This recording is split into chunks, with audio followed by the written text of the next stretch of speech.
Bom dia, então, a todos. Hoje estamos começando mais uma aula de Direito Penal 4. Hoje é 1º de fevereiro de 2021. E o tema de hoje vai ser falar sobre crimes contra a incolumidade pública. Agora, essa aula está quase que inaugurando, acho que uma perspectiva um pouco diferente do Código Penal. O legislador, até então, quando falava de crimes contra a pessoa, contra o patrimônio, contra a dignidade sexual, ele, na maioria desses casos, considerava as vítimas como pessoas certas, pessoas determinadas. Era normalmente um indivíduo. Só que, a partir de agora, crimes contra a incolumidade pública, nós vamos ter infrações cometidas contra uma coletividade, um número indeterminado de pessoas, e que, mesmo assim, merecem a tutela penal. Não há necessidade de que, previamente à prática do crime, as vítimas sejam certas, identificadas. Então, crimes contra a saúde pública, crimes contra a paz pública e outras categorias vão se enquadrar nesse tipo de infração. Vocês conseguiram dar uma olhadinha lá no problema da barragem? É um caso real. A denúncia foi oferecida na Justiça Federal pelo Ministério Público Federal. É uma denúncia, acho que de quase 280 páginas, só que eu fiz um pequeno resumo dela e coloquei em 2 páginas. Alguém poderia me explicar, assim, fazer um resumo da situação? Quem que se habilita?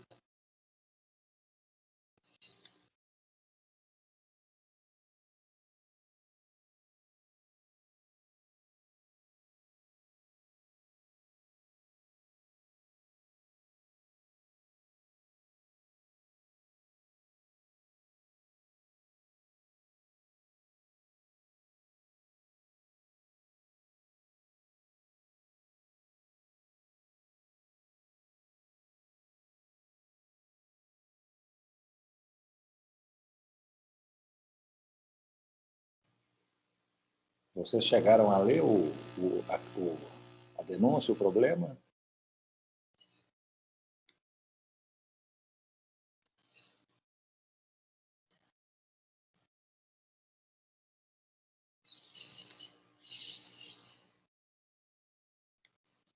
Eu li, professor.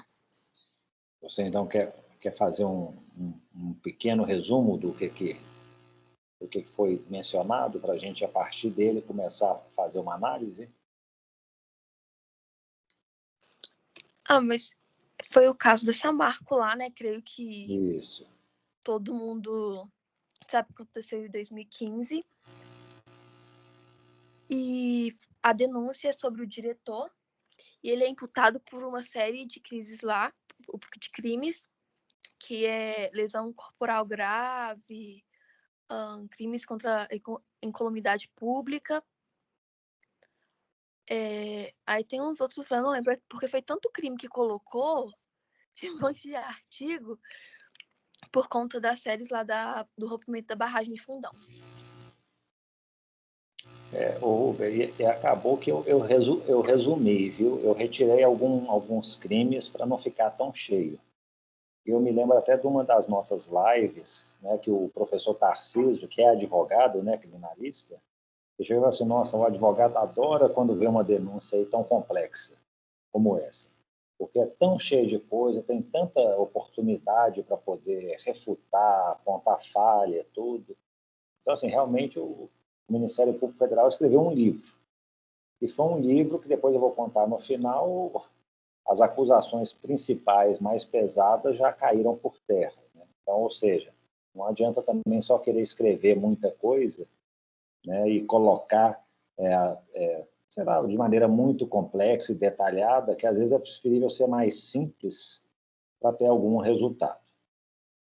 E aí eu perguntei ao final, então, imagine, vocês foram os advogados contratados para poder apresentar a defesa lá do diretor.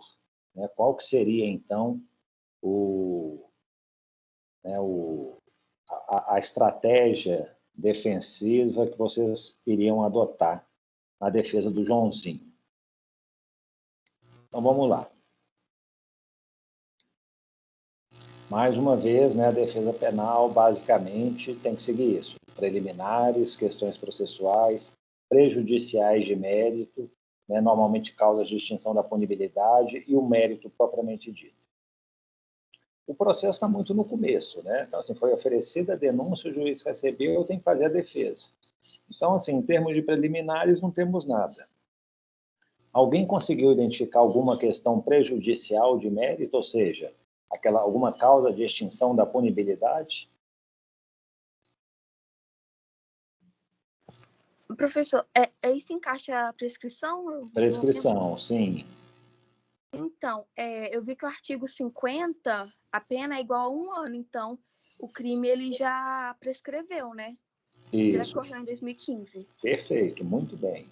Então, gente, né, se nós olharmos o artigo 109 do Código Penal, fala dos prazos de prescrição.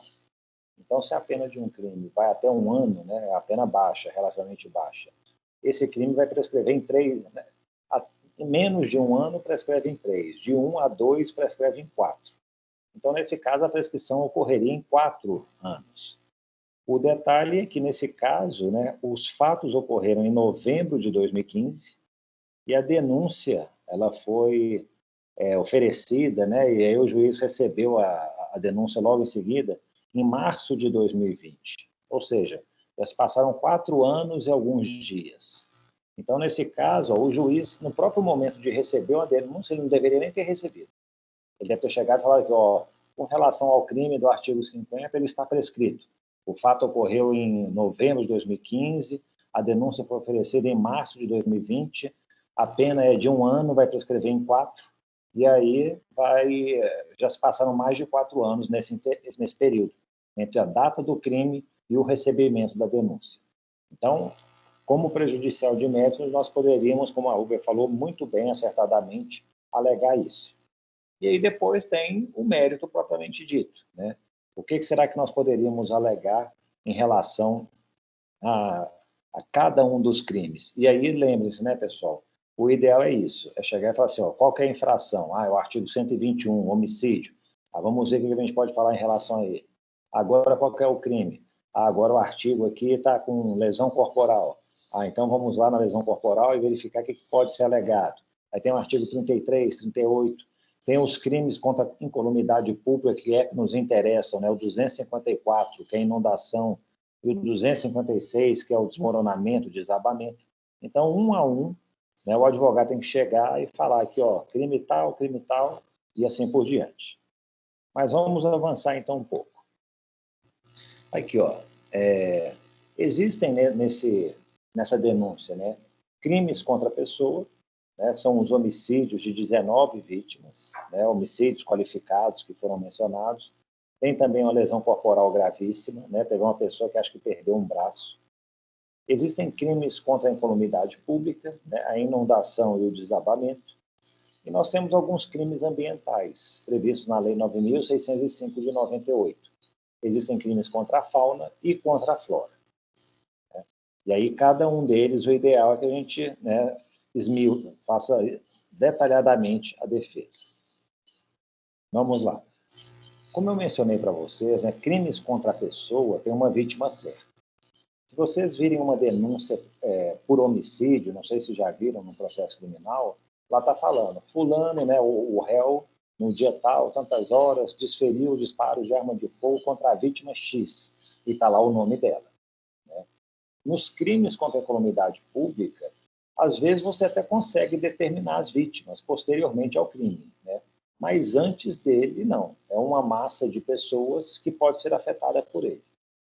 Crimes contra a incolumidade pública, eles provocam, o que eles podem provocar? Na próxima aula nós veremos com mais detalhe. Vai ser ou perigo ou dano. E nós temos 2 tipos de perigo. O perigo que pode ser abstrato, temos o perigo que pode ser concreto, né, também chamado aí de comum, né, ou o dano contra a vida, integridade física ou patrimônio, né, dessa coletividade. Então, assim, muitas pessoas hoje no Brasil até defendem, nós temos que eliminar os crimes de perigo abstrato. Né? A Constituição só tutela aqueles casos em que realmente há um efetivo dano, um efetivo perigo ao bem jurídico. Então, um crime de perigo abstrato, que coloca em risco um determinado bem jurídico, que pode ser a vida, a integridade física ou patrimônio, ele, pelo princípio da lesividade, não deveria ser aceito. Mas, assim, sinceramente, eu discordo disso e nós vamos ver por quê. Como é que funciona, né, essa matemática do direito penal? Acontece o seguinte, o Código Penal, ele define, primeiramente, o que quer ser protegido, o que vai ser protegido. E aí ele estabelece bens jurídicos. Aí pode ser o patrimônio, pode ser a vida, pode ser a administração pública, pode ser a incolumidade pública. Uma vez estabelecido o que proteger, ele, por meio de diversos crimes, o Código prevê como vai proteger. Eu vou proteger estabelecendo condutas que prevêem um perigo abstrato, né? Condutas que punem se houver um perigo concreto, ou infrações que gerem um dano. Então, por exemplo, se você está protegendo o bem jurídico vida e você prevê a figura do homicídio, você está querendo, né, protegendo um dano que pode ocorrer à vida. Porque uma vez atingida uma pessoa e ela sendo morta, houve o dano, né, à vida dela. Mas nós temos lá no crime de homicídio, nos crimes contra a vida, algumas figuras típicas que protegem de maneira concreta ou de maneira abstrata esse bem jurídico. E uma vez estabelecido isso, normalmente nós vamos ter uma punição. Essa punição, ela depende, em regra, do tipo de perigo ou de dano que vai ser gerado. Se gera um perigo abstrato, a pena costuma ser menor. Se gera dano, essa pena costuma ser maior. E aí eu trouxe um exemplo para mostrar para vocês de como mais ou menos funciona isso. Vejam vocês essa matemática do direito penal. Nós temos aqui crimes que, assim, vamos considerar que é a integridade física, a vida da pessoa que está sendo protegida. Então, nós temos a infração que vai ter um perigo abstrato, até uma outra aqui no final que gera um dano, com penas que variam de 3 meses a 30 anos. O que é o artigo 15 dessa Lei 10.826, né, de 2003? Esse artigo 15 é a lei de desarmamento. E o artigo 15 estabelece o seguinte: disparar arma de fogo ou acionar munição em lugar habitado ou em suas adjacências, em via pública ou em direção a ela, desde que essa conduta não tenha como finalidade a prática de outro crime.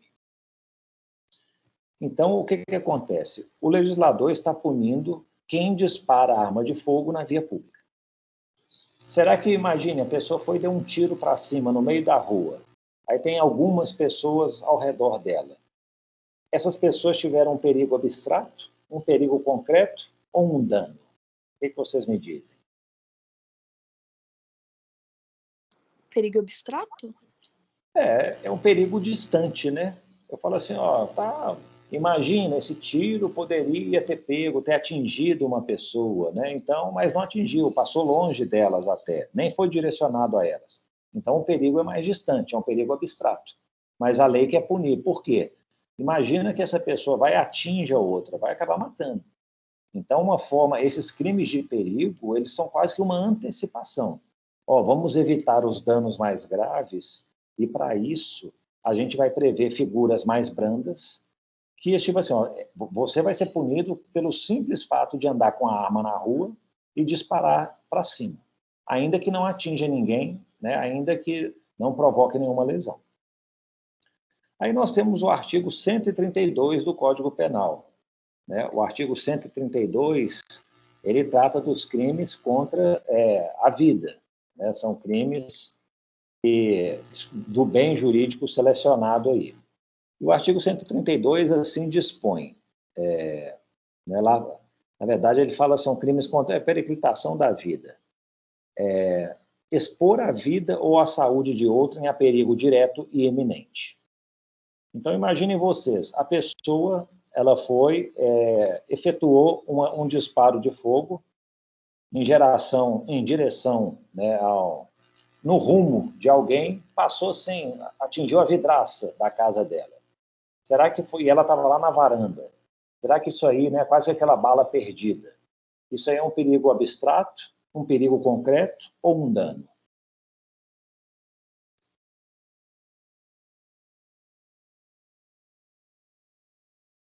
Concreto, eu acho.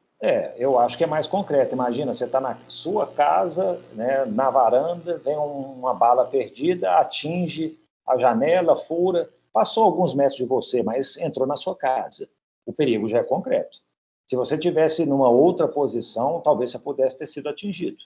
Não é uma coisa abstrata e distante, não. Você teve, né, uma lesão mais próxima. Uma lesão não, um perigo de lesão mais próximo.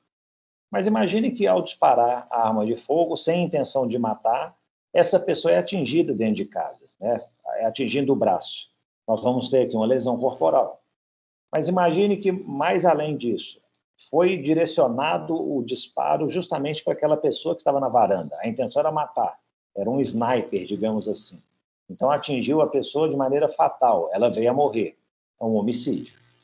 Então, assim, tudo isso é mais ou menos a mesma conduta, uma conduta similar. Alguém tem uma arma de fogo e faz um disparo. O direito penal, por meio de vários crimes, ele vai tutelar. Aqui, ó, isso aqui no artigo 15 é um perigo abstrato. No artigo 132 será um perigo concreto. No artigo 129 já gera um dano. No 121 gera um dano com a pena mais grave ainda. Talvez seja o mais grave dos crimes, né, o homicídio. Então, assim, é a forma do direito penal. Escolheu um bem jurídico a proteger, a vida. Dentro do bem jurídico vida, ele estabelece infrações que vão tutelar esse bem jurídico. São infrações que prevêem um perigo abstrato, um concreto e o dano. E nessa gradação de crimes, nós temos penas variadas, que vão variar aí de 3 meses até 30 anos para o homicídio qualificado. Ok, pessoal? Então, quando a gente estudar os crimes contra a incolumidade pública, nós vamos encontrar muita coisa relacionada a isso. Existem crimes contra a incolumidade pública que protegem, né, uma coletividade de pessoas de perigo abstrato, de perigo concreto e mesmo de dano, né? Existem crimes com penas mais graves que geram dano e por isso são punidos. Vamos lá. Nós temos 2 tipos de crime, né, relacionados aí. Está relacionado aí à barragem, né, do fundão, mas é o crime de inundação e perigo de inundação, perigo previsto no artigo 254 e 255 do Código Penal. Como é que esses crimes se caracterizam, né? Isso é inundação.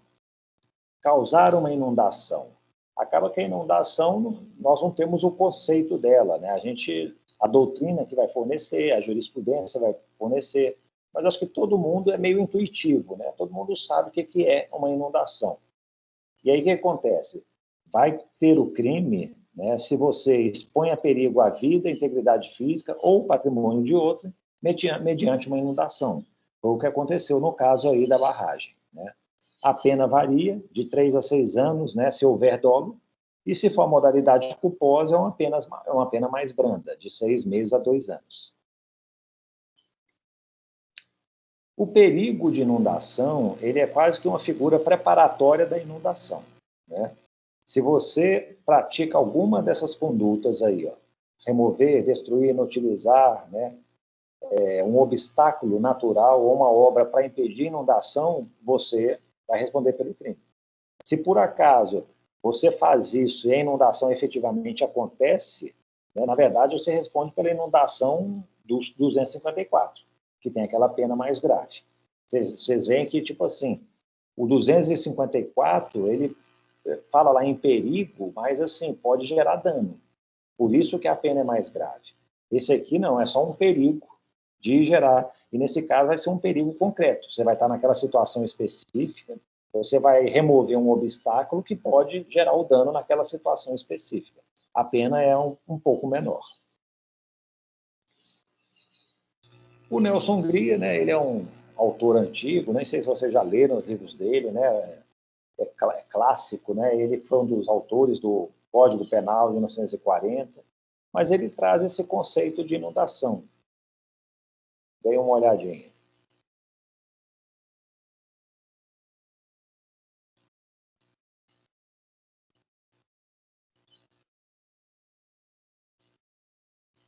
E, basicamente, o conceito é esse, pessoal. Aqui, ó. Você vai desviar a água dos limites naturais por onde ela corre, né? Então, ao provocar isso, a água vai correr fora dos limites naturais ou artificiais previstos e, em razão disso, vai começar a provocar perigo ou dano à coletividade. Esse é o crime de inundação e foi essa acusação que fizeram contra, né, alguns integrantes da Samarco. Eu coloquei apenas o Joãozinho no nosso caso, mas lá acho que tem mais de uma dezena de pessoas que foi denunciada, cada um com uma participação no crime. Então, esse vai ser o conceito, né? Havia lá um reservatório de, né, rejeitos, houve o rompimento lá da barragem, essa água que estava contida lá, né, uma água toda suja, cheia de impurezas, ela começou a correr, né, num local que não, né, não eram os limites naturais dela ou artificiais e começou a provocar dano.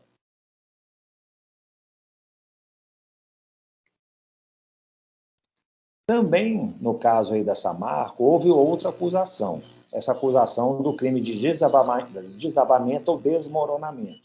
Por quê? À medida que a água corria, tudo, gerando os danos, também em algumas situações houve pontes, casas, né, que desmoronaram, desabaram, né, colocando em risco a vida, a integridade física ou o patrimônio das pessoas. Tem uma diferença. O que é desabar e o que é desmoronar? Isso é mais a doutrina que estabelece. Desabar são obras humanas. Você provocou destruição de obras edificadas pelo homem. Desmoronar são formações da natureza. Então, tem lá um barranco, tem uma montanha, um morro, foi provocado o deslize de terra, o desmoronamento, isso diz respeito a questões formações da própria natureza. Isso aí não tem tanta diferença assim, né? No momento de se fixar uma pena, acho que se apura mais a questão do dano gerado pela conduta. Um detalhe que precisa ser dito, pessoal. Todos esses crimes contra a incolumidade pública, eles têm essa previsão do artigo 258. Deem uma olhada. Diz respeito à punição do crime a depender do resultado. Então, assim, se um crime, nós temos incêndio, explosão, uso de gás tóxico, desabamento, inundação, temos vários crimes contra a incolumidade pública. Se esse crime é doloso e resultou lesão corporal grave, a pena aumenta a metade. Se resultou morte, a pena aumenta em dobro. Se o crime foi culposo, a pena aumenta a metade. Se resultou morte, a pena aplica-se a domicílio culposo aumentada de 1/3. O que isso significa? Vai significar, pessoal, que as punições pelo um crime contra a incolumidade pública, elas são, assim, relativamente brandas se comparada aos crimes contra o indivíduo. Então, vejam vocês, se eu vou e mato 19 pessoas com uma metralhadora, eu vou pegar a pena de 19 homicídios. É possível que se reconheça o crime continuado, não sei, mas a pena mínima vai ser lá, tem a qualificadora, vai ser 12 a 30 anos. Agora, crimes contra a incolumidade pública, às vezes você é responsável por desmoronar por fazer desabar um edifício. Dentro dele tinha 10 pessoas. Você matou essas 10 pessoas. A pena vai ser aquela do desabamento. Qual que é a pena? De 1 a 4 anos. Se você estava com dolo, com intenção, e você provocou a morte, a pena aplica em dobro. O máximo que a pessoa, então, pode pegar vai ser o quê?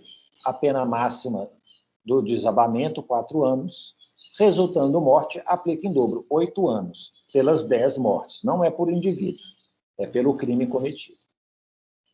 Então, assim, existe uma diferença muito grande entre a punição para aqueles crimes individuais, que há várias vítimas, e os crimes, digamos, coletivos, praticados contra a coletividade e que resultam em várias vítimas.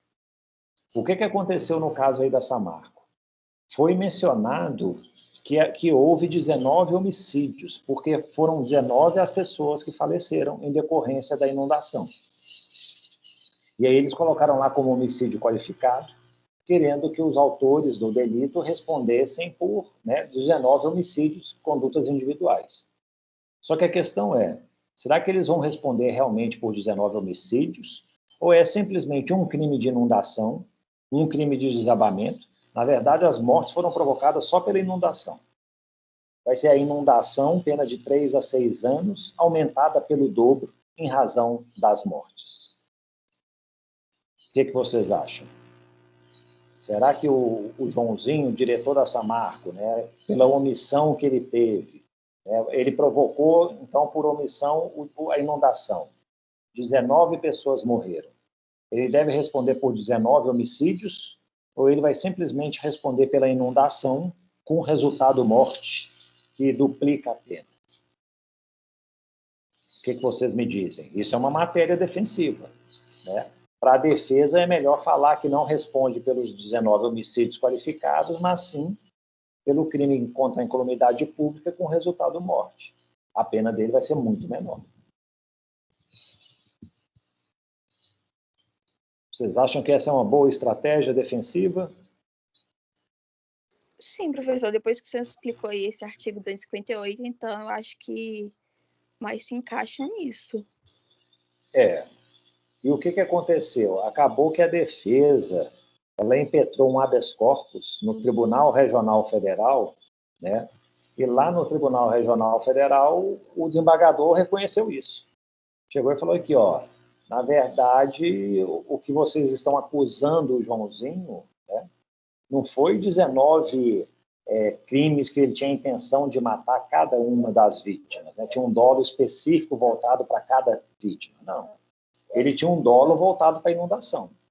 Como resultado da inundação, o que aconteceu? 19 pessoas morreram. Então, o tribunal ele cortou a denúncia, ele mandou trancar a ação penal em relação aos crimes de homicídio. Falou, continua o processo criminal, mas a discussão agora vai ser apenas sobre a inundação que gerou morte. Não vai ter mais discussão sobre homicídios qualificados. E tem uma diferença muito grande nisso, pessoal. Vocês sabem, assim, processualmente, o que pode acontecer se, por acaso, o tribunal retirou os crimes dolosos contra a vida da acusação? Não é mais julgado pelo júri. Isso, exatamente. Então, a princípio, esse caso da Samarco iria ser julgado pelo júri. Um júri que ia decidir se realmente houve os crimes dolosos contra a vida ou não.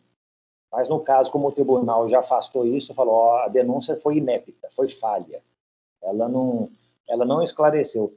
Seria diferente, a denúncia teria que falar o seguinte, houve uma inundação, mas com essa inundação ele quis propositalmente matar cada uma das pessoas, fulano morava na casa tal, ele sabia que o rastro de água chegaria na casa dele, tal. Aí sim, ele estaria descrevendo um crime de homicídio contra uma vítima. Mas não foi isso que constou da denúncia. No caso, a denúncia, ela simplesmente chegou e falou assim, provocou uma inundação, houve aquele mundo de água, e, infelizmente, havia no caminho aí, naquela região, 19 pessoas que morreram. Anteriormente à prática, o início da prática do crime, não era nem possível determinar quem eram essas pessoas. Num crime de homicídio, normalmente você consegue determinar quem é a vítima previamente. O fulano, por exemplo, contrata um pistoleiro para matar Beltrano. Já sabe quem que é o alvo dele, não é um alvo indeterminado, não. Então, gente, em relação aos crimes contra a vida, os mais graves, essa acusação acabou. Eles vão ser julgados pelos crimes de inundação, desabamento, mais esses crimes ambientais. Deixa eu falar um pouquinho para você sobre os crimes ambientais. Nós não temos uma disciplina específica, é uma lei assim, até grande, tem muitos delitos nela previstos, e ela tem algumas peculiaridades, essa lei 9.605. Como é que ela é dividida? Ela tem lá infrações administrativas, tem algumas regras específicas e tem a parte criminal. Nessa parte criminal, é dividido como o Código Penal. É meio que seleciona os bens jurídicos e aí prevê diversos crimes para cada um desses bens jurídicos. Então, lá está estabelecendo, ó, a fauna vai ser um bem jurídico protegido, né, a flora é outro. Né? Então, assim, nós temos 5 divisões, seções dentro da lei que trata aí dos crimes ambientais. Esse último aqui, ó, crimes contra a administração ambiental. Nós temos no Código Penal os crimes contra a administração pública. Então, tipo assim, nesse caso aqui está relacionado a todas as situações em que, de alguma maneira, a fiscalização do IBAMA, normalmente é o IBAMA, né, o órgão federal, ela vai ser prejudicada, dificultada de alguma maneira para impedir a fiscalização das lesões ao ambiente. Então, eles colocam lá algumas figuras típicas relacionadas a isso. Essa lei também traz uma coisa interessante, né? A gente sabe quais são as excludentes de licitude no Código Penal. Legítima defesa, estado de necessidade, exercício regular de direitos, estrito cumprimento do dever legal. Mas essa lei, ela traz no artigo 37 causas de excludente de licitude, a depender do crime que foi cometido. Então, por exemplo, abater um animal, né, você matar a fauna, é um dos crimes previstos lá no capítulo. Mas se você faz isso para matar sua fome, né, você está em é um estado de necessidade reconhecido pela lei ambiental. Eu já peguei casos assim em que fulano matou um tatu, né, e para poder se alimentar. E realmente mostrava o seguinte: era uma pessoa muito pobre, aqueles, né, pessoas que viviam no meio rural e realmente utilizava aquilo. Não diria que eles estavam morrendo de fome, mas era assim, era um padrão lá de você se alimentar dos animais, é uma coisa cultural, né? Às vezes, você, tipo assim, faz um enquadramento como uma excludente de licitude, embora seja um enquadramento um pouco forçado, né? Mas, assim, de certa maneira, o que a lei está querendo estabelecer é o seguinte, ó, se você, né, tem uma forma de vida, né, integrada ao ambiente, em que você depende dos animais que vivem nele, você vive de caça para poder sobreviver, a princípio, então, você não comete crime. Essas outras modalidades também, ó, você está matando um animal que é nocivo, é perigoso, né? Isso aí, o que aconteceu? Qual é o exemplo? Não sei se foi aqui acho que foi no Brasil, sim. Acho que foram os jacarés lá no Pantanal. Acho que estava tendo uma reprodução de jacarés, mas tão grande, que eles estavam afetando o ecossistema. Né? Estava tendo um desequilíbrio ambiental. Então, eu me lembro, isso aí tem muitos anos, o IBAMA autorizou a caça dos jacarés. Né? E aí, quem morava lá, até para preservar lá gado, fazendas, tudo, o ambiente em si, eles começaram a matar, ou seja, houve autorização do órgão ambiental, tudo isso para poder, né, assim agir. Então, assim, essa lei prevê algumas causas de exclusão da ilicitude que vão além daquelas previstas no Código Penal. Um detalhe, pessoal, essa lei ela tem uma peculiaridade que ela estabelece que pessoas jurídicas, empresas, né, podem responder por crimes ambientais. Que vocês têm alguma opinião formada sobre isso? Né? Se vocês forem alunos do professor Fernando Galvão, ele é um especialista nesse tema, né? A tese lá dele de professor titular que ele defendeu no ano passado era sobre isso, sobre a questão da responsabilização penal da pessoa jurídica. E eu pergunto para vocês, realmente uma empresa pode cometer crimes? Né? Vai depender do sistema jurídico, né, em que nós estamos. Por exemplo, isso aqui é uma lei lá da Inglaterra, do Reino Unido, na verdade, né? Pega a Escócia também, País de Gales.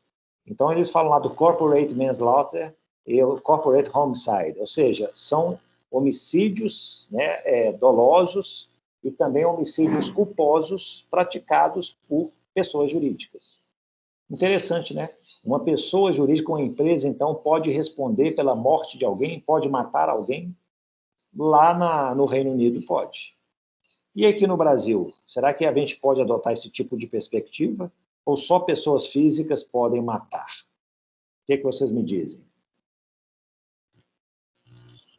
Então, professor, eu não sei, mas eu acho que não. Eu acho que, assim, pode ocorrer aqueles casos de indenização, ok, agora, por homicídio, eu não acho que não.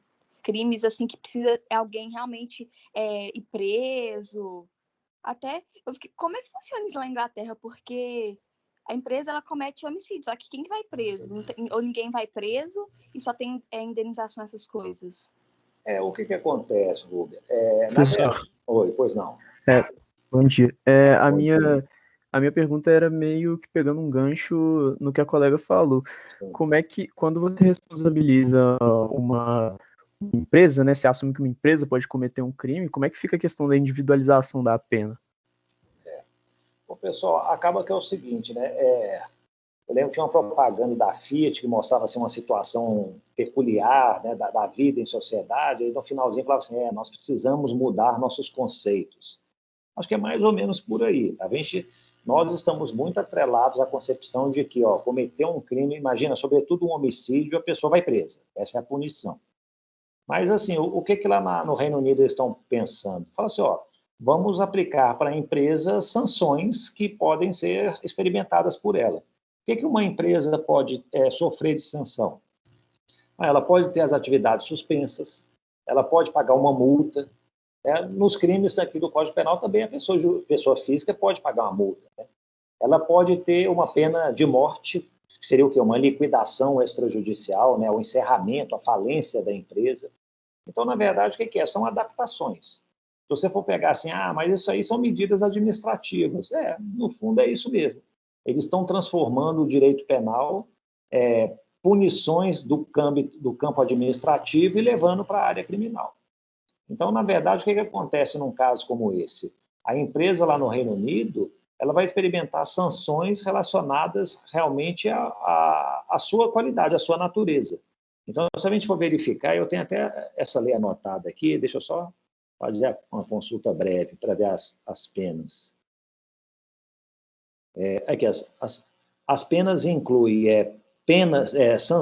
multas ilimitadas, eles chamam também de remedial orders. Isso aí é tipo assim, a empresa vai ter que adotar medidas para, tipo assim, de compliance, né, de atuação mais adequada, mais correta, ou seja, tem que começar a prever normas de cuidado maior para ser seguido por todos os integrantes da empresa. Então, assim, são formas de punição. Né? É tudo realmente de caráter administrativo. Não vai nenhuma delas ter Eles não vão pegar, por exemplo, o presidente da empresa e prender, e colocar na prisão. O que pode acontecer é o seguinte: o presidente pode até ser preso se comprovada a responsabilidade dele, mas aí ele responde como indivíduo, não responde como pessoa jurídica. Deixa eu mostrar para vocês como é que funciona aqui no Brasil, que talvez fique mais claro. Aqui no Brasil, realmente, nunca uma pessoa jurídica vai poder cometer um crime qualquer. A previsão que existe na Constituição é essa. Aqui, Isso vale apenas para condutas lesivas ao meio ambiente. Lendo esse dispositivo da Constituição, vocês acham que tem autorização para punir realmente a pessoa jurídica?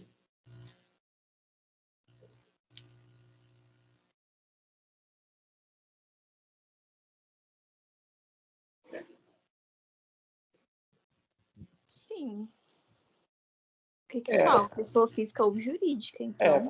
Para mim também parece claro, mas tem gente que chega e fala assim, que defende a todo custo que nunca uma pessoa jurídica pode cometer crime. Ele chega e fala assim, na verdade isso aqui tem que ser interpretado da seguinte forma.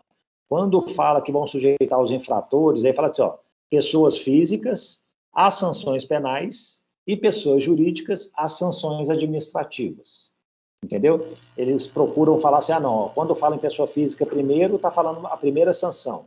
Quando fala pessoa jurídica em segundo plano, está fazendo referência à segunda sanção. Ou seja, a pessoa física só fica com sanção penal e jurídica só com sanção administrativa.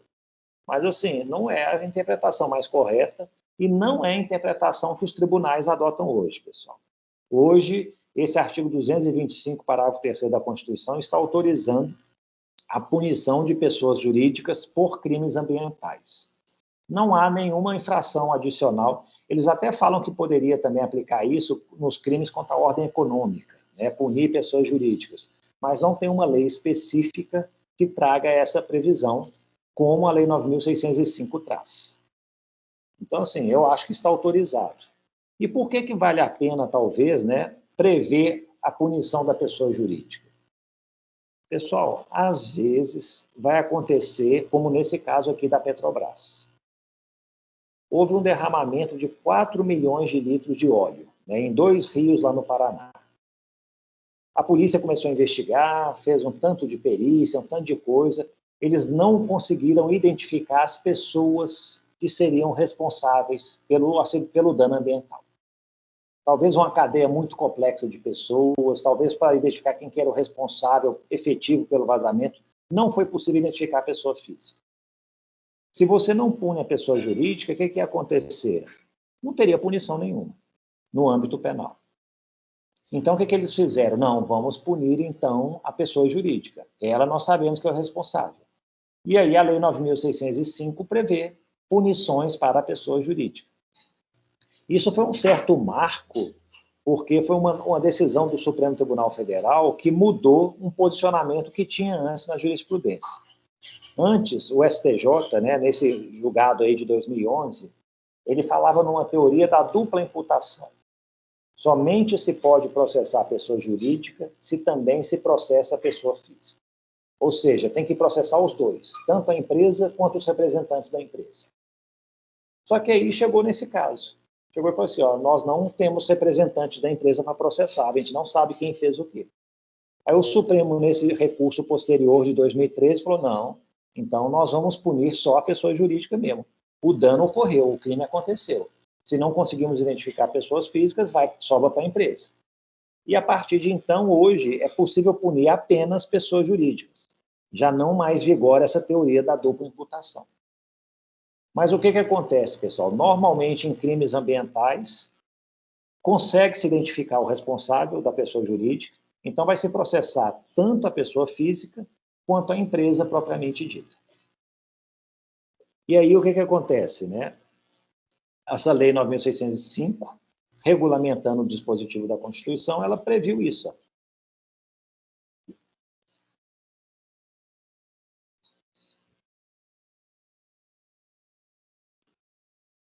Em resumo, esse artigo 3º está falando o seguinte, aqui, ó, todo mundo responde. A responsabilidade da empresa não exclui do indivíduo, a responsabilidade do indivíduo não vai excluir da empresa, né? São todos ligados ao mesmo fato. Aí vai ser autores, coautores, partícipes, vai depender da situação. Mas, normalmente, vai ter a pessoa jurídica que responde como coautora, né? E as pessoas físicas que pode variar. Podem ser coautores ou, então, podem ser partícipes, dependendo do grau de contribuição que eles deram. Quais são as penas que nossa lei prevê para as pessoas jurídicas? Na verdade, são penas de direito administrativo, pessoal. A gente poderia, aqui, ó, vamos suspender as atividades, igual, por exemplo, o Calil não está fechando o comércio de Belo Horizonte, né? Hoje está reabrindo. Mas, assim, antes tinha uma fiscalização lá, não era nada de direito penal, era direito administrativo. Ia lá, encerrava as portas que estavam funcionando, multava, caçava alvará. É mais ou menos isso que vai ter para a pessoa jurídica também. Aqui, ó, suspensão das atividades, interdição dos estabelecimentos, não pode mais contratar com o poder público. Imagina, isso aí para empreiteiras é uma coisa muito grave, né? Empreiteira, o maior cliente dele é o poder público. Então, vai que ela comete um crime ambiental, assim, ó, é uma punição muito severa. Temos também prestação de serviço à comunidade e a pena de morte, né? Você fala aí, ó, tem pena de morte no Brasil? Ah, não tem não, mas, de certa maneira, para a pessoa jurídica tem. Na realidade, nós temos, né, previsão de pena de morte no Brasil, né, em casos de guerra declarada. Mas a liquidação forçada, fora dos casos de guerra, ela equivale a uma pena de morte. A empresa é extinta. E aí, gente, essa suspensão... eu achei que eu tinha um outro slide, não tem. A prestação de serviço à comunidade tem vários tipos, sabe? É questão assim, a empresa ela vai, talvez, criar feiras, exposições, tal, educando a respeito do ambiente, os danos ambientais, tal. Tem vários tipos de medidas que podem ser adotados previstos na lei. Ok? Então, assim, nesse caso da Samarco, eu coloquei só 3 infrações, né? O artigo 38, 50 e acho que 53, né? Mas, assim, tinha quase que uma dezena de crimes contra o meio ambiente, previsto na Lei 9.605 de 98. E aí, o que o Ministério Público fez? Ele acusou tanto a empresa quanto os dirigentes pelos crimes ambientais. Ou seja, utilizou aquela dupla imputação, mas saibam vocês, hoje isso não é mais obrigatório. Se não fosse possível identificar quem era a pessoa física responsável, apenas a empresa seria acusada. E aí, gente, um detalhe dessas infrações. Essa responsabilidade do Joãozinho, ele não provocou diretamente a inundação, né? Ele não chegou, por exemplo, lá na barragem, colocou, sei lá, uma bomba, uma dinamite, rompeu a estrutura, começou a vazar. Ele não abriu uma válvula para a água escorrer e inundar tudo. A acusação contra ele foi de omissão, né? Ele participou de várias reuniões, ele sabia do estado, da estrutura, né, como ela se encontrava, e ele não tomou nenhuma providência, né? Ele tinha um dever, a acusação é essa, é a linha A. Ele tinha uma obrigação de proteção, de vigilância, né? O Ministério Público encaixou como, né, obrigação de vigilância, né, de cuidado, como dirigente da empresa. Mas eu fico pensando se, às vezes, ele também não tinha, ele como, né, talvez a melhor classificação seria ele como diretor, ele tinha a responsabilidade de impedir esse resultado. Mas acabou que o Ministério Público enquadrou aqui na linha A. Então, assim, como é que a gente vai verificar se essa omissão realmente é penalmente relevante? Nós vamos ter dois tipos de crimes omissivos, né? Nós temos os crimes omissivos propriamente ditos, são aquele em que, assim, a pessoa cruzou os braços e o crime ocorreu. Então, assim, a omissão de socorro. Você, sem nenhum risco, né, pessoal, você deixa de prestar socorro, assistência, quando é possível fazer, a pessoas específicas, criança abandonada, uma pessoa inválida, ferida, em desamparo, em grave e iminente perigo, né? Ou então você não pede socorro à autoridade pública. Então, assim, isso é uma omissão de socorro. A omissão de socorro está muito atrelada a crimes de trânsito. Você atropela uma vítima, né, a vítima está lá caída, você arranca o carro e vai embora.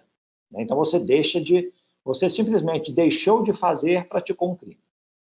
Agora, nós temos a omissão, que eles chamam, né, de um crime omissivo impróprio, ou comissivo por omissão. Você deixa de fazer uma conduta e é preciso que haja um resultado material, uma mudança, né, na realidade exterior. Então, um exemplo clássico que eles dão é o quê? A mãe, ela tem a obrigação de amamentar o filho. Só que ela deixa de amamentá-lo para que ele fique, né, sem alimento e faleça, morra por inanição. Então, assim, ela se omitiu, mas só a omissão dela não foi suficiente. É preciso que ela omita e que a morte venha, ou seja, que haja uma alteração do mundo exterior. E aí é um crime omissivo, né, impróprio.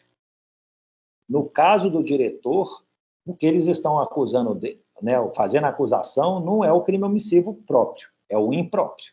Ou seja, houve um resultado material decorrente daquela omissão, né, do cruzar os braços dele em não tomar providências para melhorar a situação lá da barragem. Então, essa que foi a acusação dele. Em tese, pessoal, todo crime que gera um resultado material, ele pode ser praticado por omissão. Então, inundação, desabamento, vai gerar um resultado material, vai inundar o ambiente, vai desabar um prédio, vai desmoronar um morro. Então, tudo isso pode ser cometido tanto por ação quanto por omissão. No final das contas, então, o que aconteceu, pessoal? Em resumo, né? O Joãozinho, né, é o nome fictício que eu encontrei. Ele acabou que, como diretor lá da Samarco, ele tinha essas acusações de homicídio qualificado, lesão corporal, inundação, desabamento e crimes ambientais. O tribunal, ele adotou esse entendimento para poder excluir os crimes de homicídio e lesão corporal, permanecendo, então, os crimes contra a incolumidade pública e os ambientais. Em resumo, o que ele fala isso? Nesse trecho, ele afirma que a denúncia, caso quisesse imputar pelo homicídio, ela precisaria descrever a conduta individualmente, e apresentando que, né, o dolo foi voltado para matar a vítima X. Não foi isso que aconteceu. a denúncia mencionou que as vítimas, aí depois ela nomeou quais eram as vítimas, falou, as vítimas tais morreram, mas não houve uma descrição típica de que aquele dolo foi direcionado à morte delas. De acordo com a denúncia, o dolo foi direcionado para causar inundação e, em decorrência da inundação, sobreveio o resultado morte. E aí, realmente, eu acho que o tribunal está correto. A pena vai aí, né, ser aplicada apenas do crime de inundação e de desabamento. E aí isso me lembra uma outra situação. Lembram desse caso? Lembro. Quem pode só dar uma breve... Acho que todo mundo lembra, né, gente? É uma boate lá no interior do Rio Grande do Sul. Eles estavam fazendo um show, né? Me corrijam, se vocês tiverem mais elementos, acrescentem também. Estavam fazendo um show lá, acho que começaram, não é fogos, não, fogos de artifício, né? Tipo assim, soltar uma coisa lá para poder dar um visual mais bonito ao show. Isso aí começou a pegar fogo em todo o ambiente. Nisso, 242 pessoas morreram, a maioria deles até asfixiada pelo incêndio, né, na fumaça, né? Outras foram lesadas, tal. Houve um problema lá que acabou que eles estavam barrando a saída das pessoas, né? Então, tipo assim, os empregados, sob a ordem dos dirigentes da boate, eles bloquearam as saídas, porque eles não queriam que o pessoal saísse sem pagar, tal. E no final foi uma tragédia que ocorreu, você sabe há quantos anos? Quem tem ideia? Sem olhar no Google. Há uns 8 anos. 8 anos, Rubem. Certo? Certo, aí tá vendo? Olha aqui, ó. Eu Foi não o primeiro... olhei no Google, tá, professor? Não, não acredito, não deu tempo, não. Aqui, ó. Foi marcado um júri, gente, em março do ano passado. Só que nesse júri acabou por questões processuais, tal, o STJ mandou suspender o julgamento. E até hoje não foi remarcado. Então agora, né, a tragédia foi em janeiro de 2013, agora em janeiro de 2021 completaram-se 8 anos sem ninguém ser julgado ainda, responsabilizado pelo crime. Vocês podem até falar, ó, é um caso complexo, né, 242 vítimas, tal, mas sinceramente, você vê, para o primeiro julgamento, isso, gente, ele pode ser condenado, né, uma pena elevada, tudo, mas acaba que ainda vai recorrer para o Tribunal de Justiça, para o STJ, para o Supremo Tribunal Federal. Isso aí, talvez, em 20 anos, ainda não tenha sido resolvida essa situação. E é uma coisa terrível, né? Eu fico imaginando as pessoas, né, os parentes das vítimas que esperam uma resposta para isso. Eles estão aguardando. E talvez tenham que aguardar por 2 décadas até que saia uma decisão definitiva sobre isso. Maria está perguntando aqui, quais os motivos que podem suspender o julgamento? Ó, nesse caso específico, pior que eu tinha olhado isso há mais tempo, pode suspender o seguinte, eles estavam discutindo durante muito tempo a questão da competência. Vejam vocês, parece que o que eu falei aqui na aula de hoje não perdeu todo o sentido, não? Ó, isso aqui não é um crime, nós temos aqui um crime de incêndio. O crime de incêndio está previsto aqui, ó, artigo 242. Não, 42 não. É o primeiro do... 250? 250, é isso. Causar incêndio expondo a perigo à vida, à integridade física ou patrimônio de outrem. Foi mais ou menos isso. E aí aplica o 258. Se houver gerado morte, a pena aplica-se em dobro, né? Então, assim, por que eles estão sendo julgados no júri? Era um júri que seria julgado. Acabou que o STJ, ele entendeu que isso chegou até o STJ. Ele entendeu que, na verdade, não houve um crime contra a incolumidade pública apenas. Houve crimes dolosos contra a vida também, praticados com algumas vítimas. Houve intenção específica de matar fulano, beltrano. Houve um dolo eventual, né? Eles assumiram o risco de produzir a morte deles. E aí o STJ falou que isso aí seria crime doloso contra a vida, portanto, julgado no júri. Aí o que aconteceu? Esse júri, se eu não me engano, são acho que 4 réus que vão ser julgados. E aí acabou que o julgamento deles ia ser feito separadamente. Aí acho que a defesa entrou com um pedido no Tribunal de Justiça para poder unificar o julgamento, para que os 4 fossem julgados simultaneamente. E aí o tribunal não autorizou, mas aí recorreu para o STJ, o STJ falou, não, vamos definir isso, por enquanto eu vou mandar suspender o primeiro julgamento, até definir se vai ser julgado em conjunto ou não. Então, assim, foi o motivo alegado, né, para que houvesse a suspensão desse julgamento. Eles queriam que fosse feito um julgamento unificado, de todos os réus juntos. Então, pessoal, aqui, a gente tem que ver os detalhes do caso, né? Então, assim, é possível que, nesse caso da Boate Kiss, tenha havido uma intenção, ainda que seja por dolo eventual, né, de matar pessoas individualmente. Por isso que isso foi levado para o júri. Mas, em regra, pessoal, talvez o mais correto fosse considerar isso aqui como um crime de incêndio, que gerou o resultado morte, né, de forma dolosa ou culposa. Aí também tem que ver o elemento subjetivo. De qualquer maneira, imaginem como a reprovação penal assim seria baixa, né? Morreram 242 pessoas, ele poderia pegar uma pena de um crime de incêndio, na pior das hipóteses, a pena máxima de 6 anos, dobrada, em dobro, ou seja, 12 anos por matar 242 pessoas. Eu acho que talvez esse também tenha sido um dos fundamentos para poder mudar a questão da competência. Não estou falando que é o fundamento correto, mas é um fundamento pragmático, entendeu? Você fala, nossa, aqui, ó, a reprovação vai ser, isso aqui vai ser um chocante. Você pegar 12 anos no máximo, e ninguém ia pegar 12 anos, os réus são primários, têm bons antecedentes e tal, né? Então, assim, pegaria uma pena equivalente a um homicídio. Então, eu não sei o que fazer, sabe? Eu acho que essa regulamentação nossa dos crimes contra a incolumidade pública, em algumas situações, sobretudo aqui no Brasil, né, nós somos tão cheios de tragédias de grande impacto, né? Boate Kiss, essa marca, Fundão, tantos problemas que acontecem. Talvez devesse haver uma regra, sabe? Não sei, para cada vítima tem que ter um aumento específico, né?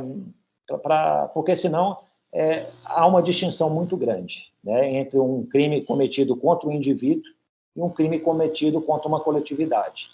Acaba que punir pelo crime individual é mais grave, né, você recebe uma sanção maior do que punir por cometer um crime contra a coletividade, um número indeterminado de pessoas.